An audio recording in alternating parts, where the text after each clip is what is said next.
BP is normally an oil company. So how come you're here with an EV charging station? Globally, we're trying to do 100,000 charge points by the end of the decade. Part of our strategy right now is make it a place you want to come back to, whether it's the coffee and the food, toilets or the Wi-Fi, places to sit and work. But there must be challenges to roll that out. Is it bureaucracy? What is it? Yeah, great question. So look,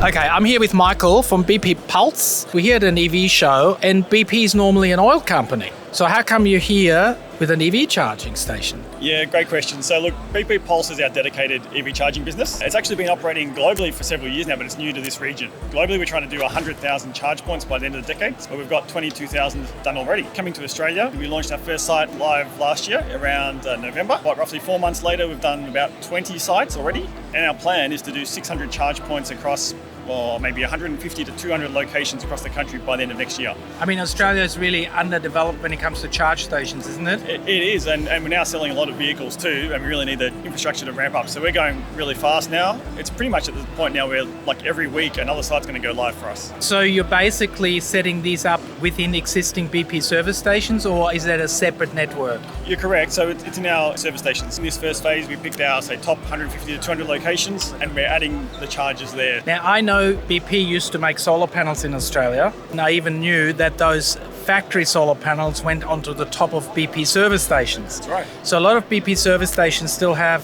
BP solar panels on the top, but those solar panels wouldn't be enough to power these stations. So till Australia changed the supply into more renewable going into the system, then really you're still going to potentially use fossil fuels to power the cars, isn't it? I think going forward, we'll also look at some on-site battery storage as well to sort of help balance that demand and load.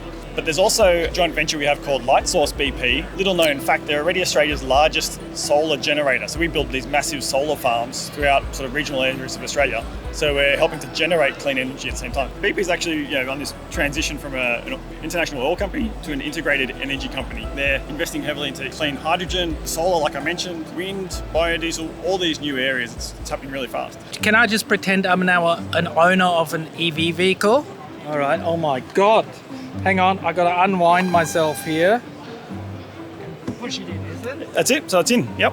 Right. This is obviously a fast charger. Let's say half emptied to full. How long? If you haven't had an electric vehicle before, key point to notice is they do work differently to a normal gasoline or diesel engine. Very rarely or almost never will do a 0 to 100% fill. That's right. And the reason for that is that to protect the vehicle's battery, the vehicles themselves will limit how much charge they can take. So once you get to, let's say, 80% full, it just gets really, really slow. So what we are seeing already is that people come in when there's like 20% left, go up to 80% and then go on their way. And that might take 20, 25 minutes. Is then your service station becoming much more a little bit of a hub where people can get their computer out and do a bit of extra work and stuff like that? Part of our strategy right now is then also investing a lot into our retail sites to make it a place you want to come back to, whether it's the coffee and the food or the toilets or the Wi-Fi, places to sit and work, all that sort of stuff. But I mean, physically, I probably can only fit about 12, 15 cars, can't I? And initially you have to service the petrol as well as the EVs. So at the moment, you're probably still the small cousin. You're absolutely right. It's a good point that even by 2030, let's say 50% of new vehicle sales are EVs. Because there's 20 million vehicles on the road and we only change over a million each year, probably 85 out of every 100 cars are still going to be buying gasoline and diesel. What all that means is at this stage, we're adding EV to our service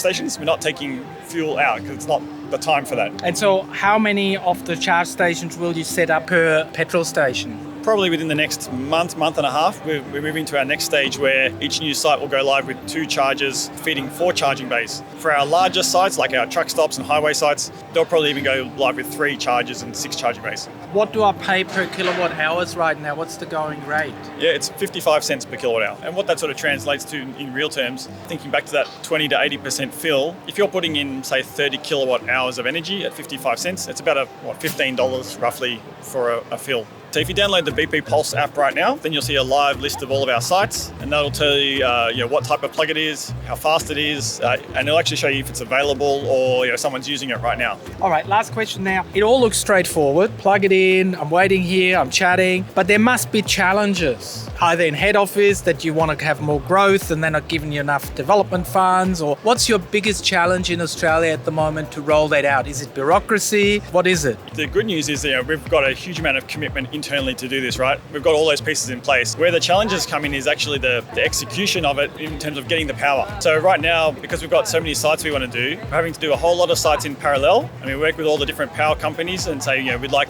this much power. And they'll say, we'll get back to you with an answer at some point. We're not sure when, we don't know how much it'll cost, we don't know how much power you can get. So it makes it hard to plan out exactly when things will go live. But that's just the reality, everyone's facing that challenge. And there's no incentive from the government and a whip for them to move their bureaucracy into a faster gear to help you at the moment, is there? Oh no, look, the government is moving in the right direction. We've already seen some very positive steps in the last 12 to 18 months. For example, the New South Wales government have right now actually some funding applications for more ultra-fast charging.